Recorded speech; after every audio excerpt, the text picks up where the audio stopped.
now. Let's start with a question that came from Claire. Claire asked, what techniques can you offer for when the honeymoon phase is spoiled by customer disappointment because of their product expectations from the sales process, and maybe those being misaligned with the reality of the product? Rod, what comes to mind for you there?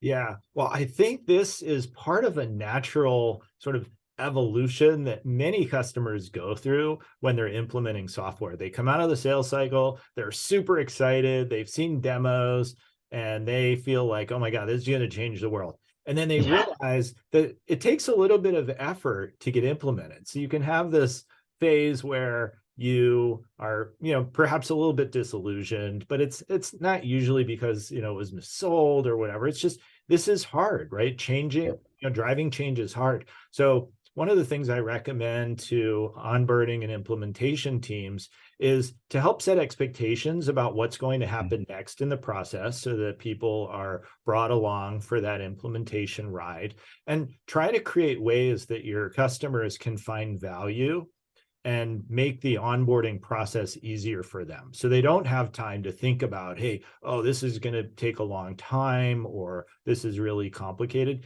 Make it easy for them. And I think that's one of the ways that GUIDEcx helps this process, is it sets out those expectations. It enables that communication. So you don't have very much time where you find yourself, okay, what do I have to do next? Yeah, you really do want to put that map together for them and help them understand what the beginning, middle, and end is going to look like, and involve them in that journey. And Rod, you hit on something that I think is underappreciated in the onboarding space, which is we talk a lot about time to value, but then there's also becoming much more popularized, and I think for good reason, time to first value, right? Time to value or onboarding or implementation or setup. If we kind of forget the semantics of it for a minute, that could be quite a process, like you just described, Rod. But time to first value, second value, how are you just helping kind of lead them along with those breadcrumbs, so they do have good expectations? Another thing I read into this question from Claire is, and maybe I'm reading too much into it, but I sense a little bit of frustration from the sales process. And if so, if that's the case for Claire, I think it's pretty common. If it's not the case for Claire, it's still common for other teams. So I want to talk about that a little bit too. Often it's kind of an easy scapegoat in onboarding to say, oh, the sales team oversold. The sales team said this, and now I'm having to clean up that. And I think it's really important, the sales teams that I've worked with, typically that's not their goal. That's not their intention. They don't want to sell a bad customer. They don't want to sell a bad deal. I'm sure there are a few out there who care more than others, but by and large, I think salespeople want to create good relationships, want to sell good deals to the right customers.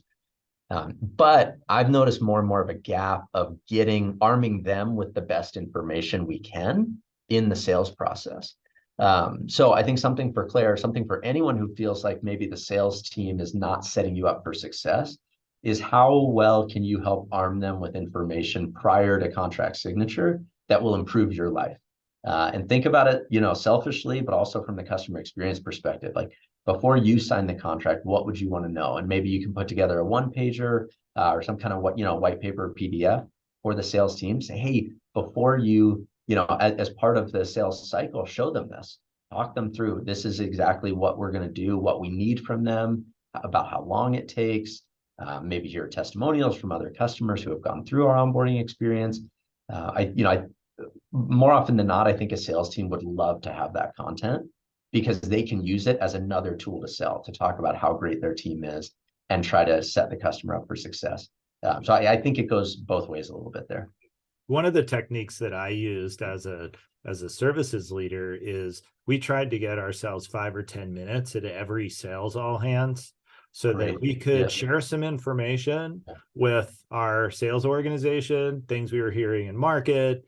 It creates a little bit of that sales enablement, but importantly, it created a relationship so that it humanized what was happening on both teams. So it didn't feel like you're just throwing it over to implementation, but you recognize, because I've never had a team that I work with where I felt like it was intentional or malicious. It's usually for lack of understanding.